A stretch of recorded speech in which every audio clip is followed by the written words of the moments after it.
cut off for a second. I don't remember if you said this or if I read this somewhere else. I'm pretty sure I heard you say this in a video, but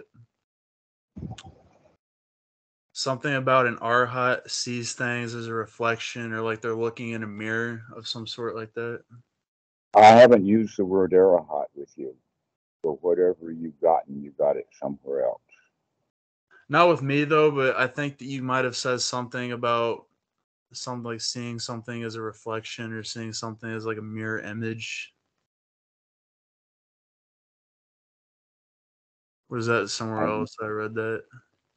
I don't know what you're talking about. No, Move on no. to the next question then. Um. Anyway, have you? Yeah, no, obviously you have, but have you heard of the term Eka Sitta? What? Eka Sitta. Eka Sitta. Sittam, I'm not sure. Eka, it means one. It's like a singular focus, like a one mind type of deal, like that. The Buddha doesn't talk that way. That's Western language. Yeah, I can see that. Okay. That would make sense. All right. The Buddha talked about having a unified mind. Mm-hmm. To unify the mind, to come out of the crowd of the mind, the various ego states,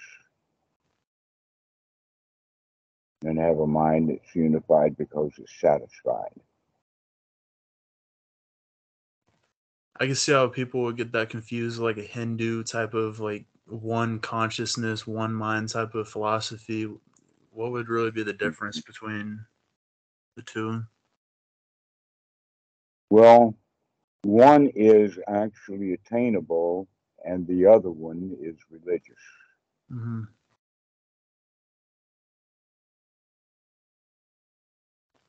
Actually, one is something that can be developed as a skill, and the other one is, let us say, possibly good instructions. Mm-hmm. Okay, in the sense of seeing everything as one, will help people to stop thinking of themselves as different and other. That is anti-tribalism, you could think of it that Mm-hmm. way.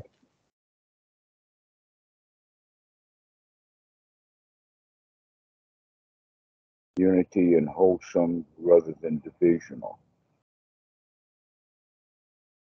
I But have they heard. take it too far into magic. Mm-hmm. Yeah, I do hear a lot of terms about like going above like duality and non-duality type of thinking. Is that more of just like what you're talking Yes, about but nobody understands any of that. now? Mm-hmm. You and me, let's laugh is unity. You and me, let's fight is duality. You see that? That makes sense. All right.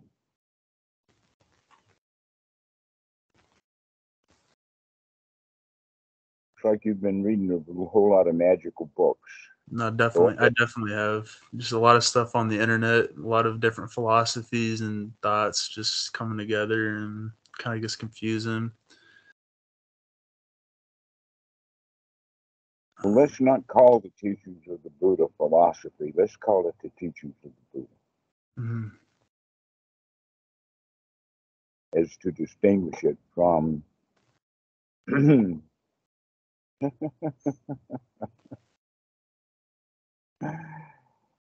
philosophy, right? Yeah. I'm not sure that's the best word for it, but just a lot of different thoughts and things that come together on the internet. Well, the philo in philosophy is the word for friend. There's the word right there. Okay. And so fidelity, etc., like that. Mm-hmm. So that's going towards unity. And then the word is stuck on an ology, which winds up kind of meaning the study of. It actually comes with the word knowledge. So, if philosophy is knowledge of friendship, it's got some value. But I don't find much value in philosophy. Actually, what you could say is that philosophy is a long series of long books written in order to answer questions that are irrelevant. Yeah. Whereas philosophy is the study of wrong questions.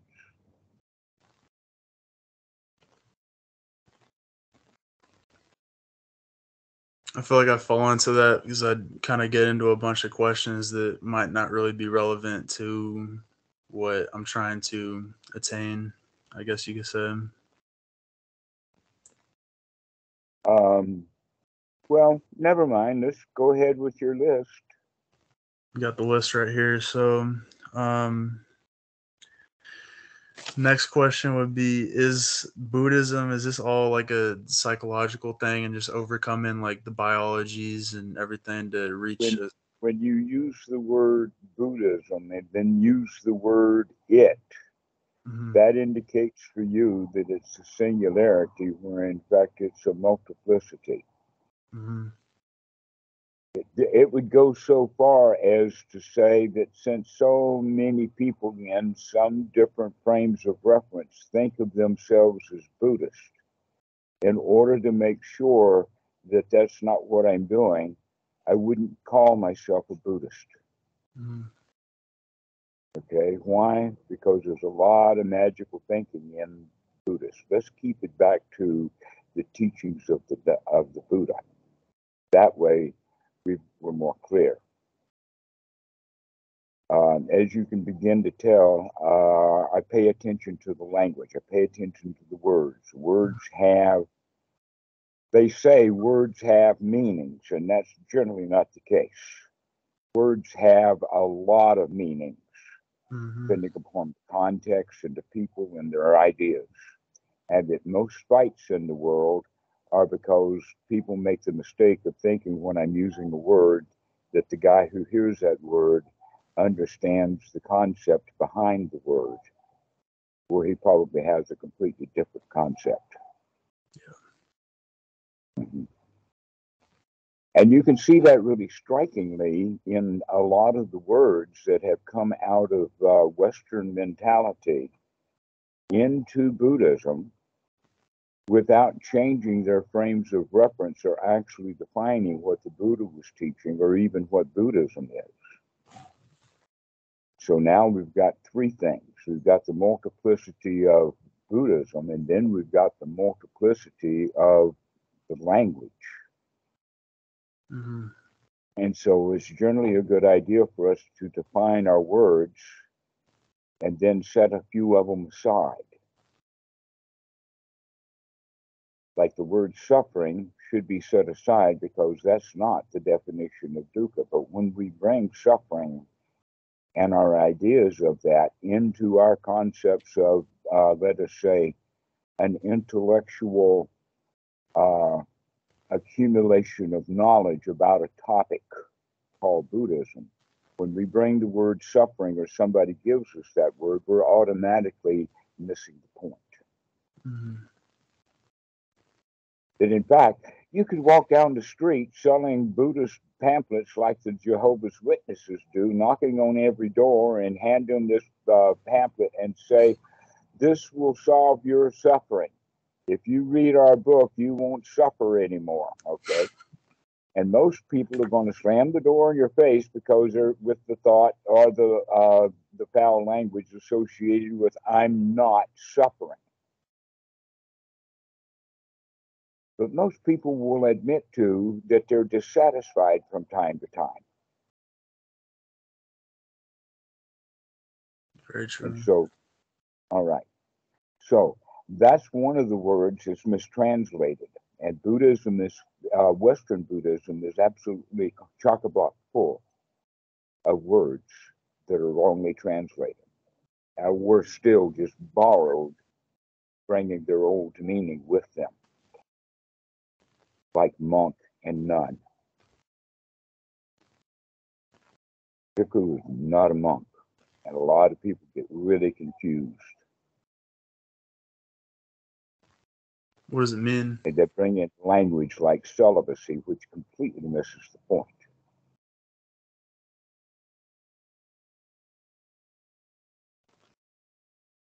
So you would say that a better word for like suffering would just be like dissatisfaction, which everybody deals with on a day-to-day Dissatisfaction, that's the basis. actual definition of the word in the actual Pali language. Dukkha, sukha. Sukha is satisfied. Dukkha is dissatisfied. That makes a lot more sense. Mm-hmm. And that's what we're practicing, coming out of our dissatisfaction and learning to be satisfied. And learning to control that. So you feel the way that you want to feel.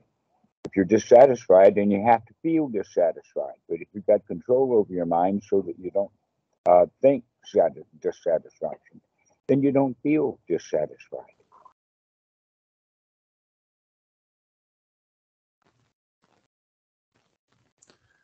I guess that was the main point of the question. Dissatisfied, actually. Go ahead. With the psychological thing, it's just like, is it just more just about taking control of your mind and I overcoming it? couldn't say it any easier. There are quite a number of ways to teach the entire teachings of the Buddha in a one-liner. I like various one-liners. Okay, Goenka's one-liner is, never mind, start again. Okay. The Buddha's was dukkha, dukkha nirodha. Another one word would be Sangha. Friendship is another one. Okay. To be really a philosopher means that you're just friendly. You're not studying it. Mm-hmm. As if there was a duality, the study and the studier, but rather the unity, and that is the friendship. There it is. All right.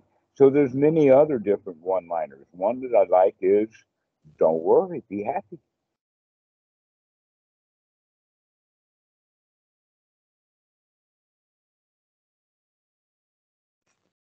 I like that.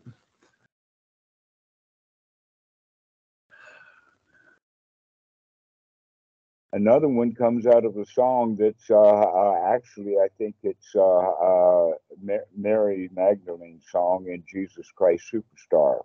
And she sang it on the night in Gethsemane before they came for him. When she was singing, everything's all right, yes, everything's fine. Not a worry for you tonight. Everything's fine, everything is okay. That's the teachings of the Buddha.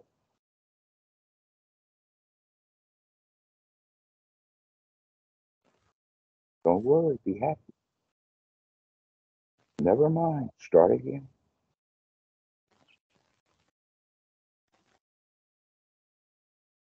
Stay out of it. That's another one. Stay out of it. Another one that I like very much is shut your mouth. That's the entire teaching of the Buddha right there. Just shut your mouth. Because when we got the mouth open, that's because we either want to bellow something or whisper something or bite something.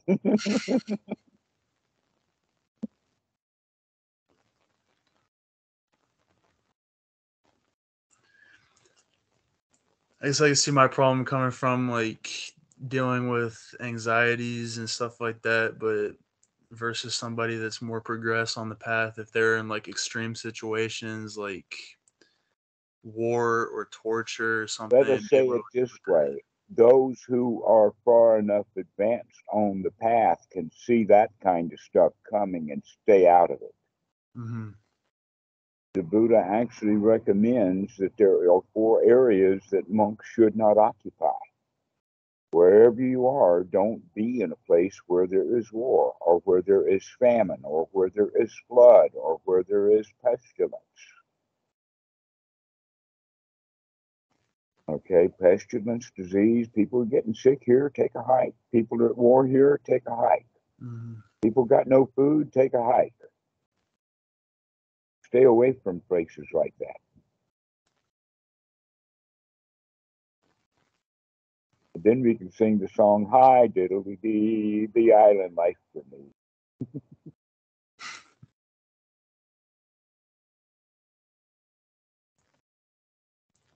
So there's like the stories of the Buddha going out on his hikes, I guess you could say, and like he's starving or something like that, but he's still No, he able was not to the Buddha. No, no, that was the Bodhisattva. That was not the bodhisattva. Buddha. That was the wannabe who would do anything to get Mm-hmm. what he wanted.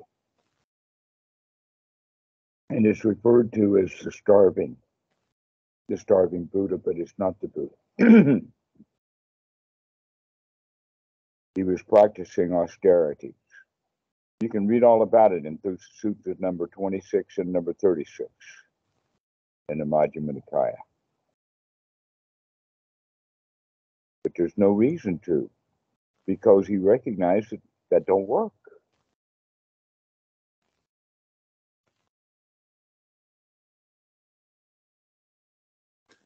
Is that also when people say that the Buddha was against eating meat and he was like vegan and vegetarian The type of Buddha thing? was not a vegetarian. Mhm. Vegetarians are a completely different group of old Hindus.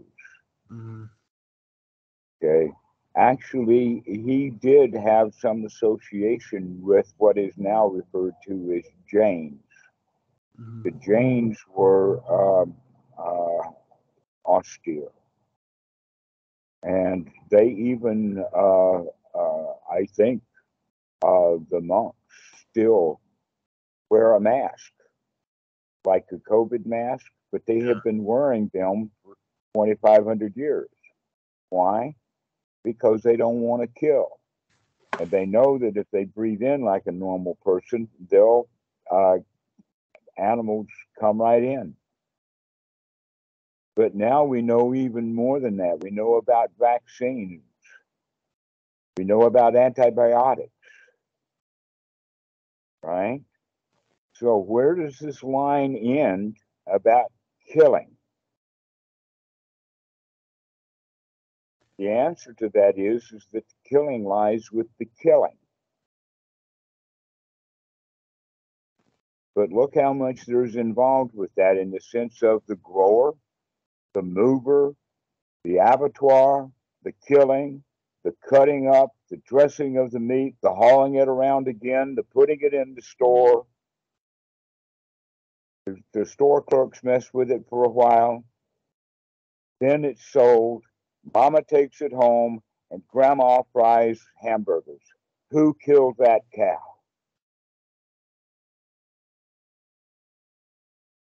Well, Western mind looking for guilt everywhere because they can find problems everywhere. They say everybody killed it. Everybody had a hand in it. And if grandma stops making hamburgers, the guy who actually killed the cow is not going to kill cows. And that's magical thinking. Mhm. If Granny wants to do something about that, she can go stand there while the abattoir is actually killing that cow and point out to the man, look, this cow is really suffering right now. They're all of them in the line mooing a lot because they all know that they're about to die and they're scared like hell.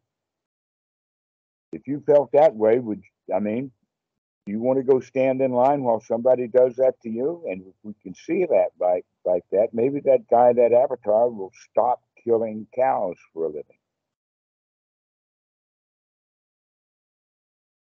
Who knows?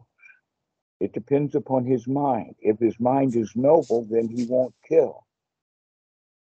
That's the teaching of the Buddha. Let's get our minds noble. Let's get our minds in a high class situation. Let's get our minds unified.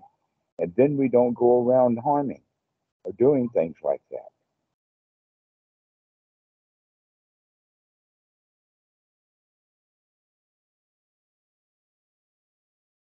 So I when it mean, comes there's to like just all kinds of stories, like the Panatipata has to do with breathing. Mhm. Anapana and Panatipata. Okay, so it's taking the breath. And so they say, oh, well, fish don't breathe, so it's okay. I can eat all the fish I want, but I can't kill a cow.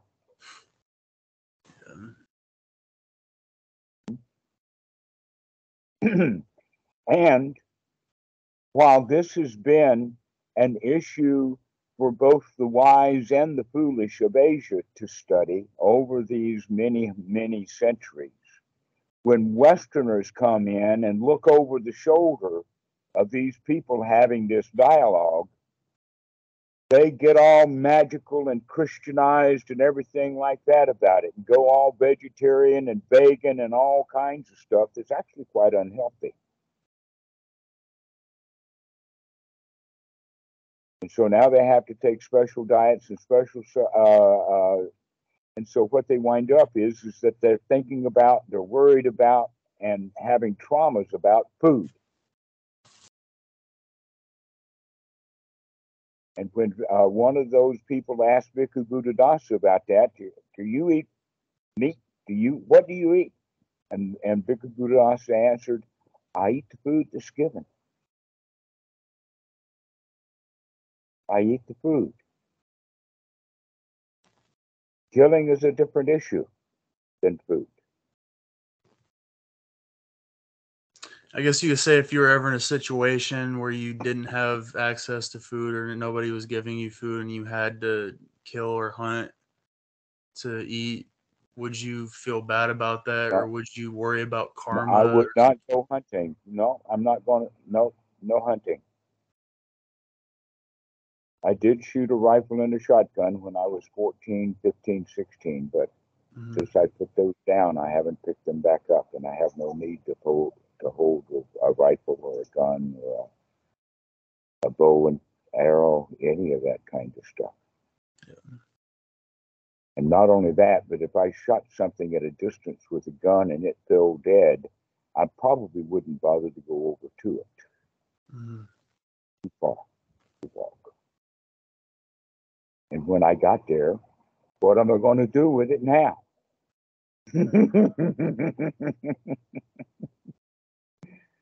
We're going to rope it to the front grill of my pickup truck? I don't think so.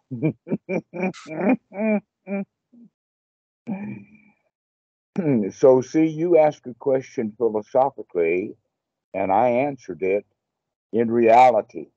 Mhm. What's the reality of the situation? The reality is, no, I'm not about to go hunting.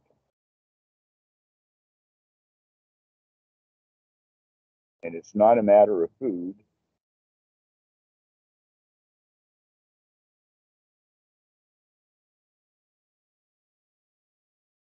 That in fact, since there's so many people in my vicinity, if there were no food, if not just no food for me, there would be no food for everybody.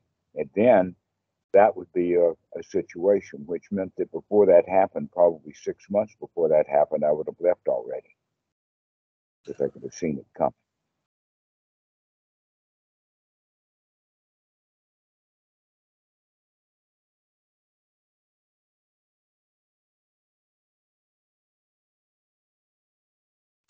The whole reason I even thought about that in the first place is just hearing or not hearing, but reading the story and some story somewhere about how a hunter or a butcher dies and then in the next life they're like hunted or having to deal with the karma of whatever they did and stuff like that. Yeah, Like, people come up with all kinds of magical stories to try to make a point. Listen to the point they're making and stop with the believing in the magical story. mhm.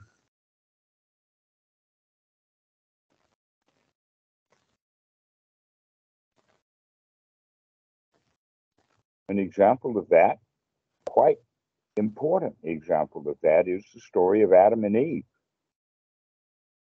who ate of the fruit of knowledge of good and evil, and because they started judging their paradise, they turned it into not a paradise. It's not good enough. They started their judgments. They became dissatisfied with paradise. They ate of the knowledge of or they ate of the fruit of the knowledge of good and evil. They had to put up with their dissatisfaction when they started judgments. Now, look what has happened to that poor story.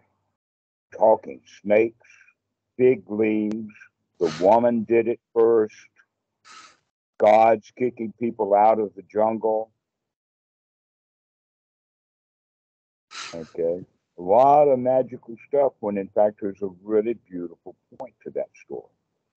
Let's stay with the story, or the point of the story. Another one is the Aesop fables. There's a lot of them. Where the fox is jumping for the grapes and he can't quite reach them, and so he walks away saying the grapes were sour anyway. In other words, if we can't win, we will hate the guy who does. Or it wasn't worth my time anyway. The whole point, though, is that foxes don't jump for grapes. And they certainly don't think about grapes being sour when they don't get them, because they didn't jump high enough. But little kids, they'll think of foxes thinking like that. Also, the race between the tortoise and the hare. Believe me, turtles and rabbits don't race each other.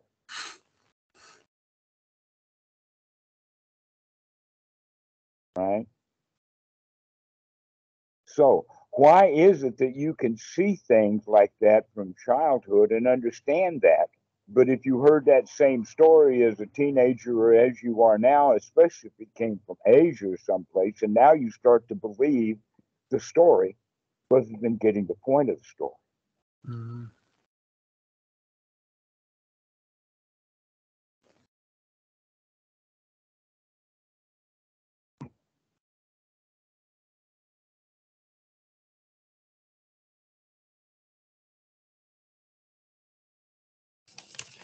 So on that, I was also wondering, the dependent origination, is that a process that you would say begins when you're just as you're born and you're able to conceive of certain things, or would you say that that's a process that doesn't really have a Every beginning? child is born in ignorance. Mm-hmm. Okay. No one pops out with a PhD.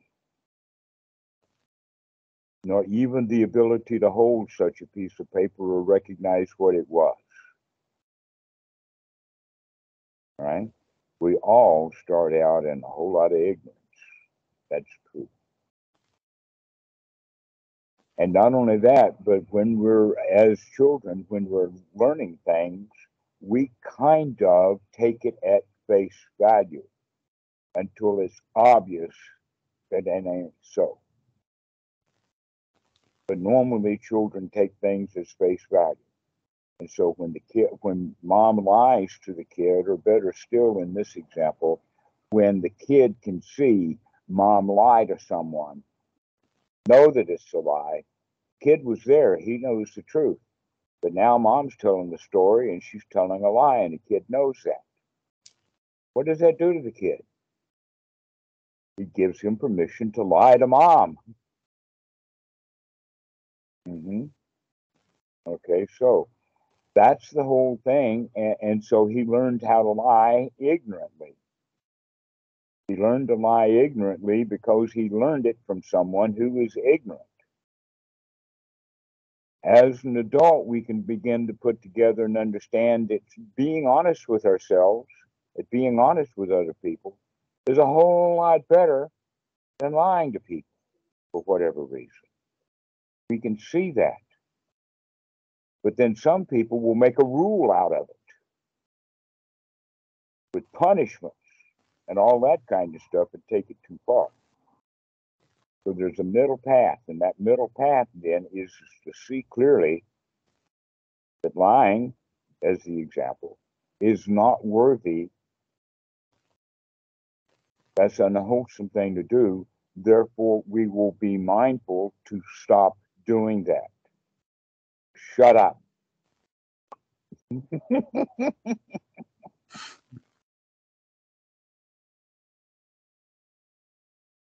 So, back to your point, yes, we start off ignorant. How long are we going to remain ignorant? So long as we continue to do the things that we were doing ignorantly.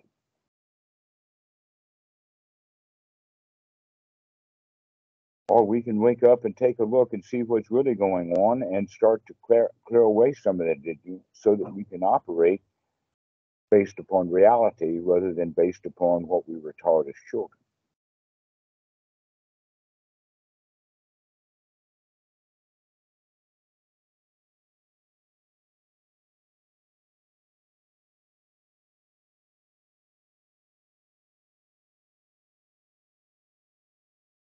Now, here's another idea, and that is that a lot of people who become interested in what they think of and call Buddhism, and I refer to as Western Buddhism,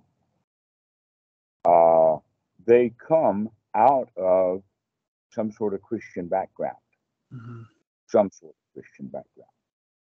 And what they generally do is that they throw out the baby and keep the bathwater, in the sense that when they leave Christianity, instead of going in and actually figuring out what was it that Jesus was teaching that was so wise and so valuable, and keep that, and then take what Paul and Constantine and this and that Pope did with it until it became Christianity, and throw that out.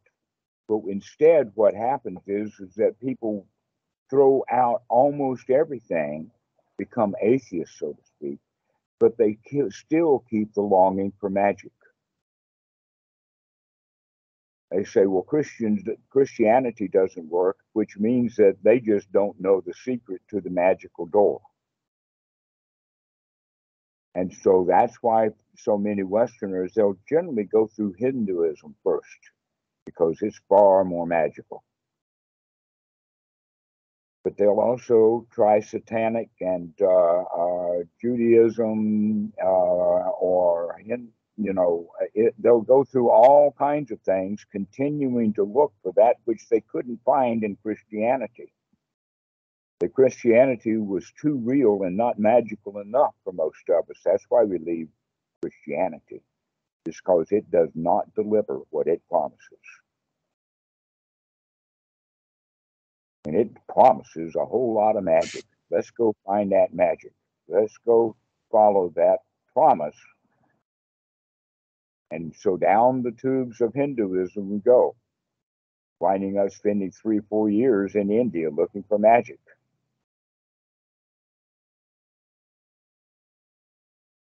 The Beatles go to Rishikesh.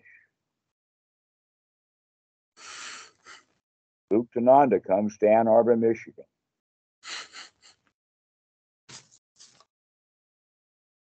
Satya Sai Baba, the big dude, the biggest daddy of them all, in the early 1970s, several years before I saw that newspaper, a woman showed me an expose where a whole bunch of people, not all at the same time, but one after another, as the occasion arose, they would have brownies and small cameras that they could hold in their hand and take pictures and later movies of all of the magical stunts. He was very, very good card sharp, except that he was sharp with rings and watches, and his best trick was uh, holy ash. You probably even heard about holy ash, okay? And what happens is that they take the ash that's very, very refined, soak it down, and make a paste out of it. And then they take it in little balls like that and put those little balls, after they've dried, between the fingers like this, so that as long as I've got my hand closed like that, I've got four balls of holy ash. And I can take my thumb while I'm moving my hand around, one ball of holy ash, rub it with my thumb, do like this, do some ooby dooby gummy gobby over some child in the audience, and poof, all this magical holy ash comes out, and everybody, oh, and nobody's looking at what's going on. because he's making sure that he's not being seen. Okay. Now, what you'll find on the internet mostly now is camera shot changes. But there's also, like having a card on the back of your hand, and nobody can see that until you do this, and now you've got that card. So this is all prestidigitation. Have you ever heard of Houdini? Mm-hmm. Oh, sure. In his later years, because he was doing all kinds of magical tricks, he was quite expert at it. And he wanted to know too. And one of the things that he started doing was going to seances.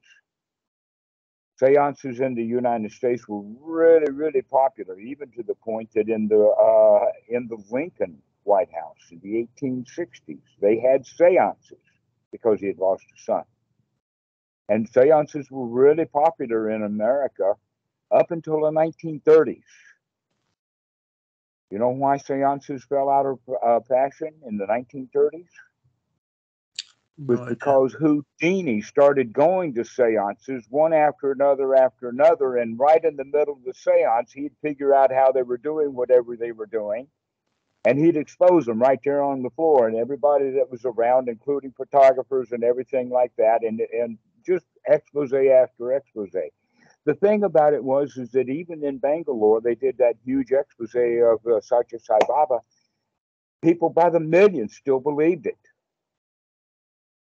Photographic evidence wasn't enough, but one seance after another, and you can see that because of the multiplicity of all of the seances, there were two sisters that were very, very good at it. But he caught them when he saw one of them stand up and left her shoes on the floor. What had happened was that one of those shoes actually had a wire running under the floor or under the carpet or something. And she could pull all kinds of magic tricks by just moving her and wiggling her foot around. All right. And guess what? We all want to believe that stuff is real. Yeah. And every time we investigate it and inspect it in great detail, we find out that it's not. Then we have to deal with the disappointment, which then turns into the question of, well, what is real? And that's when we, if we're lucky, find about the teachings of the Buddha. Because that's what's really going on is that the teachings of the Buddha is go find reality instead of going and finding what you want to find.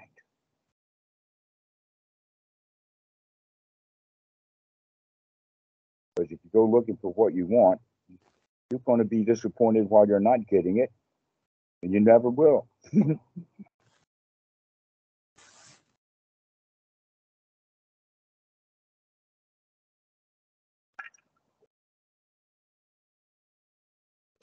Could you say that reality that you could find through the teachings of the Buddha is more than just something in your mind or psychological type of thing? Like I was saying earlier, is that like observing reality beyond your What psychology? you have just done, is, well, actually, there's a whole cascade of things. You became the victim.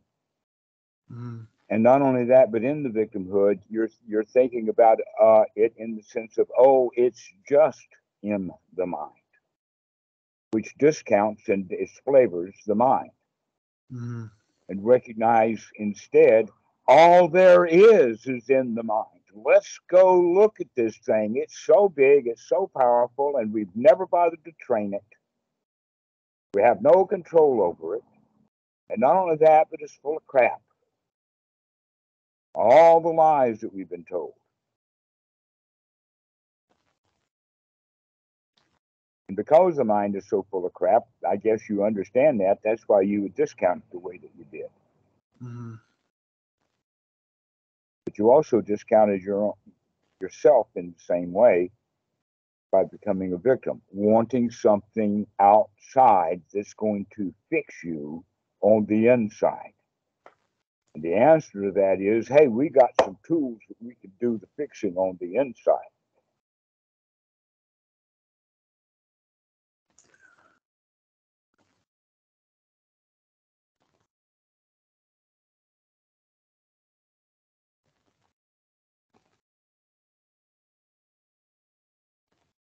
So that's your question. Are you willing to do the kind of examination and the kind of work that is needed and put the right effort in to start taking control over your mind? And there's going to be some real skills that need to be developed. But guess what? Those skills are not there designed primarily to fool other people, which is what magic is. The magic show is to make everybody impressed over what you do that they can't do.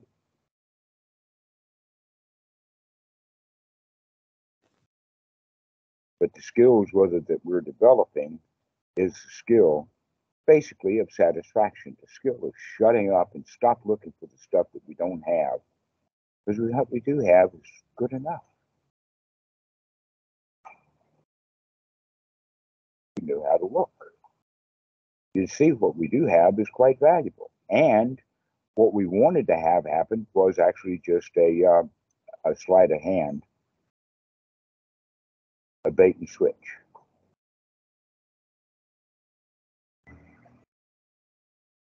Is that why so many people that are able to take control of their mind would rather just leave society in a type of way and stop like paying on houses and everything and just like, is that because Well, they're why not are people in society? mind control in a way, I'd say? Why are people in society? You talk about people leaving society. Why are people in general in society? Safety, I guess you could say. Safety But they're and not safe. They don't feel safe. comfort. Okay, so, but they're not comfortable. Yeah. They're downright uncomfortable. Maybe safety and comfort can be found outside of society when most people are looking for it. So I don't think so. What other people? Why are people in? Maybe they're looking for safety and they're looking for comfort. But that's not the question that I'm asking. I'm asking why are so many people in society? Because everybody else is. All right, well, we're going in the right direction. Why is everybody else is then? Have they all no doubt been told the same lie? Or the whole same pack of lies? And so when the wise figure out that that society out there is a big pack of lies, maybe there's not so much reason in staying in society anymore. Because I did see Okay. a video. You said something about like banks and something like that, just like kind of mind controlling people to buy houses and work at jobs and stuff, and just kind of participate in that type of thing. But I would normally put banks in with just business. The mhm, business of making a profit off of you. yeah. That's what businesses are there for, is to make a profit. And there's a sucker born every minute, so T. D. Barnum says.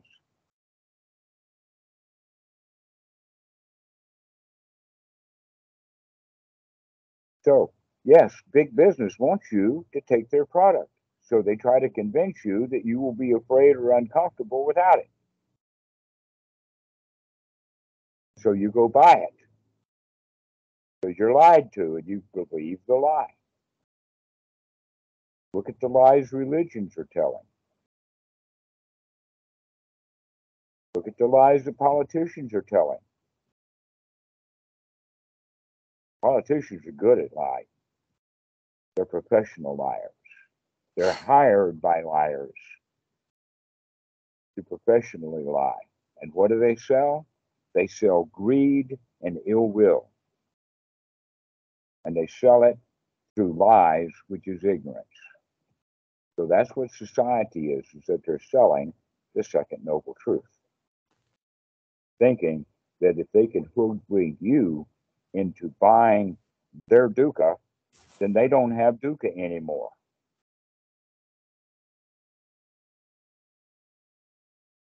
In other words, they see dukkha as sort of a zero-sum game like money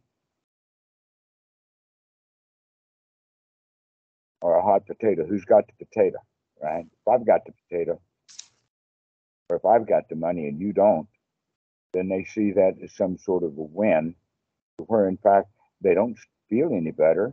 Now, in fact, they may feel afraid that you'll come after them when you figure out what they did. And so getting the money doesn't make you comfortable or secure at all.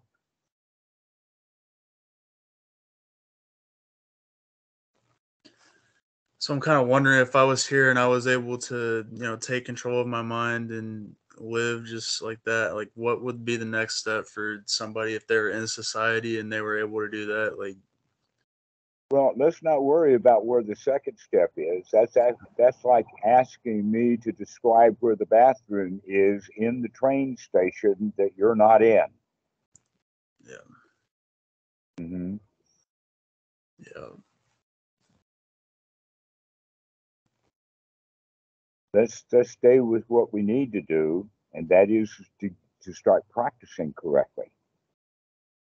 To start practicing recognizing an unwholesome thought, recognizing a lie as a lie, recognizing what you were told is not wholesome, and start figuring out what is wholesome and what's not wholesome. Investigate. Remember to investigate.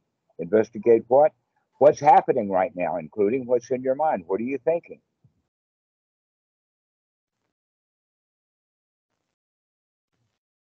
If you're thinking, I got to go to the bank, and then 10 minutes later, I'm thinking, I got to go to the bank, and then 15 minutes later, I'm thinking, I got to go to the bank, I'm wasting my time thinking about going to the bank because I didn't get up and go to the bank.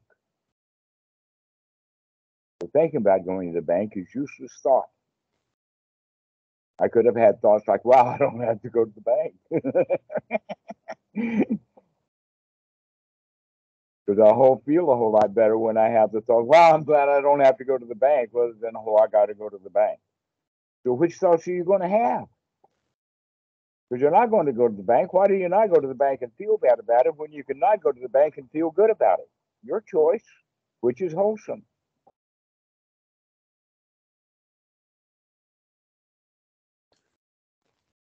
So would you say practicing correctly is identifying those type of thoughts and dismissing those type of thoughts? And I remember last time we were talking, you were also saying some sort of Playfully dismiss those thoughts. Mm-hmm. Playfully dismiss them. Oh, I don't have to go to the bank. Bring some joy in, bring some satisfaction in, bring some lightening up, bring some gladdening of the mind into it. This is the teachings of the Buddha. You've no doubt heard people thinking about and talking about practicing meditation in order to have bliss, right? Okay. And then they sit on the floor all miserable and everything, thinking they got to go to the bank and wondering when the bell is going to ring, and then they're wondering where the bliss is. The answer is you got to spoon food it to yourself. You're a baby here. That bliss is up on a high shelf. You got to go get the spoon out and start putting it in.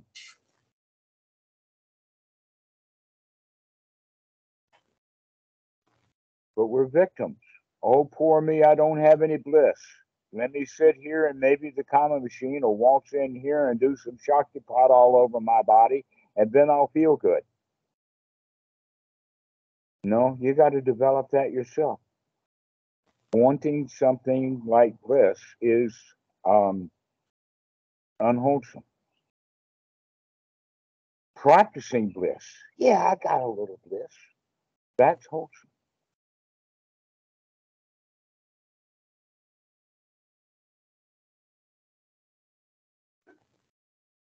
I like that. We need to practice. Need to practice because you have been practicing feeling bad all these years. You talked yourself into feeling bad big time. Now it's time to talk yourself into feeling good a little.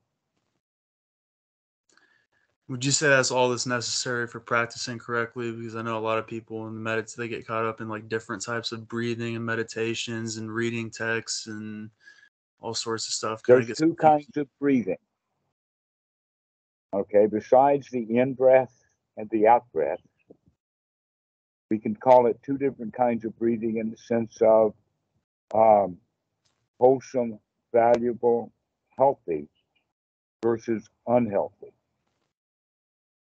All right. And many people will practice intentionally unhealthy breathing because they think that if they suffer through this, that they'll get some reward at the end of it, just like the Buddha did when he was with the Jains. All right. No, there's only really one kind of breathing, and that is breathing in long. You understand, you know that you're breathing in long. You're controlling that you're breathing in long, intentionally breathing in long. And as you breathe out, you know you're breathing out long. You're intentionally breathing out long. You understand that you're breathing out long. And then the process of understanding and watching and maintaining this in breath this long and controlled, you begin to understand the body. You start watching the body as it's breathing, especially when you're talking to yourself about the breathing. You start noticing what the body is doing, with the idea also of relaxing the body, finding the tensions in the body and relax them. You'd be surprised at how many students come, oh, I've got tension in the forehead, oh, I've got a headache, oh, whenever I meditate. I had to stop meditating because I give myself headaches every time that I meditated. You weren't meditating. You were sitting there just giving yourself a headache, wanting something that badly, all tensed up and tight.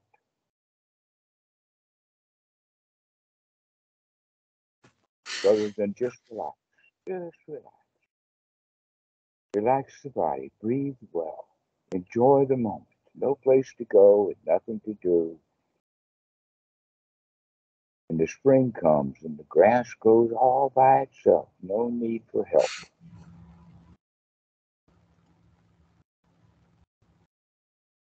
The Westerners come to this practice and then because they want something.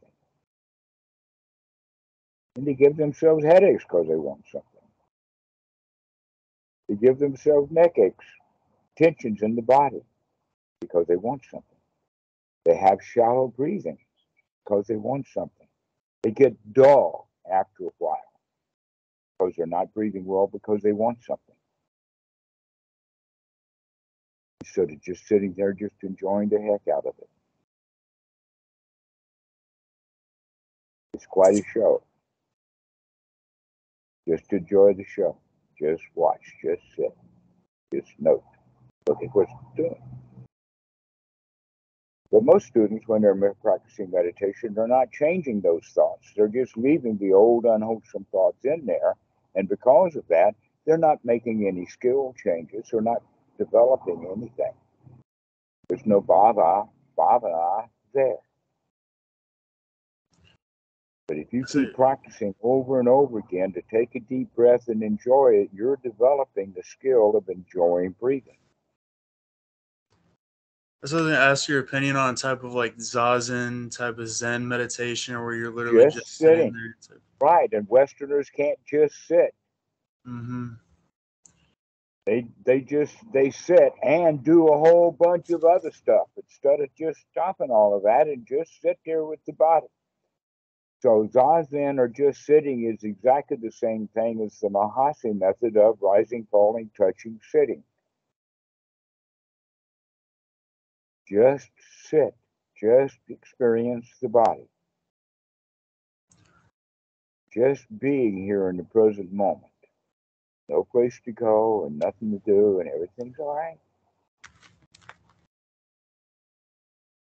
We're not practicing zazen to get anything. We're practicing zazen because we've already got everything, and now we can just sit and rest. So you know a lot more about that than I do. With the when you say like catching the thoughts and changing the thoughts, are you like intentionally doing that, or is that something that just happens naturally? Because in Zen, I know that you don't really even try to catch any thoughts or think about anything. You just let your mind like wander, I guess you could say. Is there any Well, a difference? stupid person will let their mind wander. We've already talked about taking control over your mind. Yeah, yeah. Yeah. And one of the ways of taking control over your mind is by taking control of the breath. You could not control your breath unless you were already controlling the mind to do it. Yep.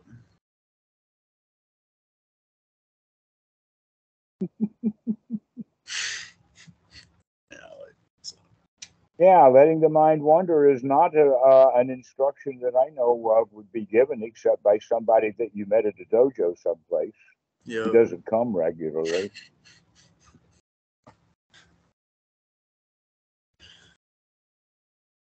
Wow.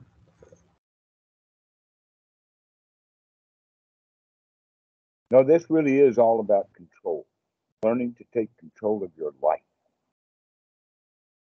Learning to come out of victimhood into championhood. Develop the skills necessary to see yourself as a winner with the skills that you've got.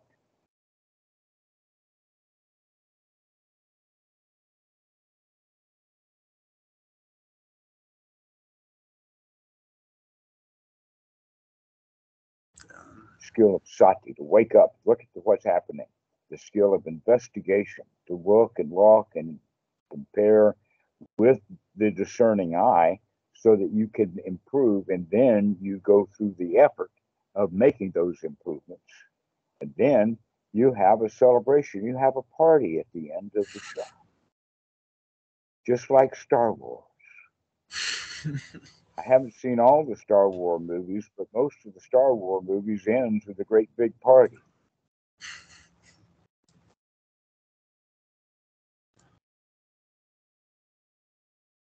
Where's your party? Where's your celebration for having figured out that you don't have to suffer? You can just sit and enjoy your moment.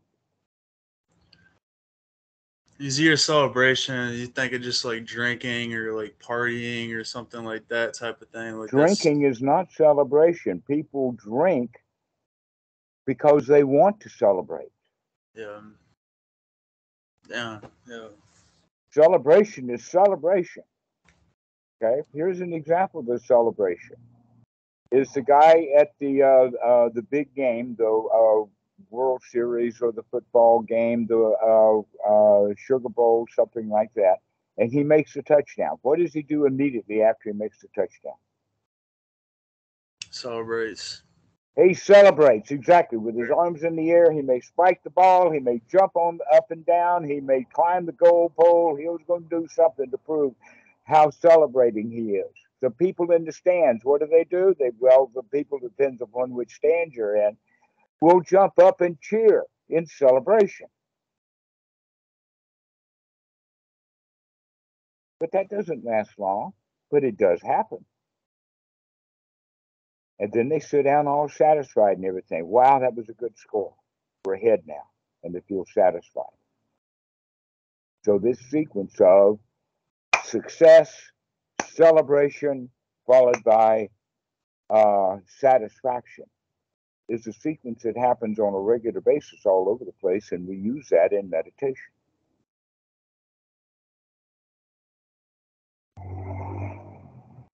Actually, if you want to know, it's the first, second, and third jhana. The Yeah, I first don't jhana is success, the celebration is the second jhana, and the third jhana is the relaxation after after the second jhana. But we don't need to talk all of that. That's just something that we're talking about in the sense of, can you in fact take the right effort right now to throw that unwholesome thought out and put a wholesome thought in that gladdens the mind? And then the next thought after that is, wow, I'm really glad that the mind is gladdened. And now we're going right into the celebration, which is Sama Sankappa. It's one of the items on the Eightfold Noble Path, the changing of our attitude from being a victim into being a winner. And the Buddha was known as a lion. He was known as a bull, not bull like a cow, bull like an elephant. So he was known as a lion or a bull elephant, which means he had confidence. Where does confidence come from? It comes from success. Time after time after time after time of success builds confidence so that you know you can handle it. An example of that is when we first opened this, before I knew what your questions were, we turned the video on. Why is that? Confidence. I had confidence that I could answer your little questions without a hitch. Mm-hmm.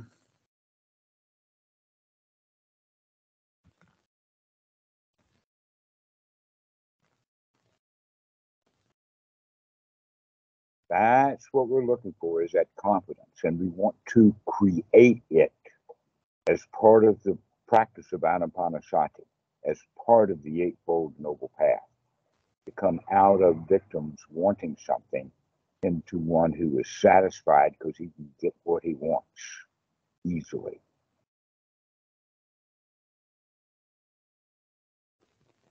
By being careful about what he wants.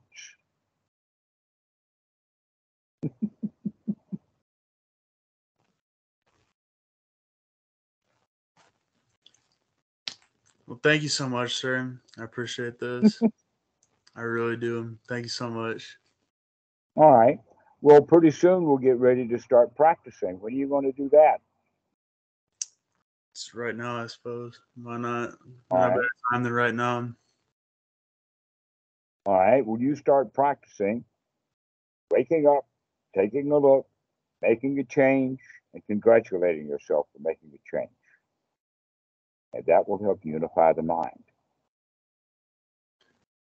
This really did help me. I really appreciate this. It really did. It's a whole new perspective. All right, David. Well, we'll see you in a few days then. Go Thank practice. you, sir. Go enjoy yourself. Thank you. Stop Thank you. wanting things that you can't have and start taking the things that you can with gusto.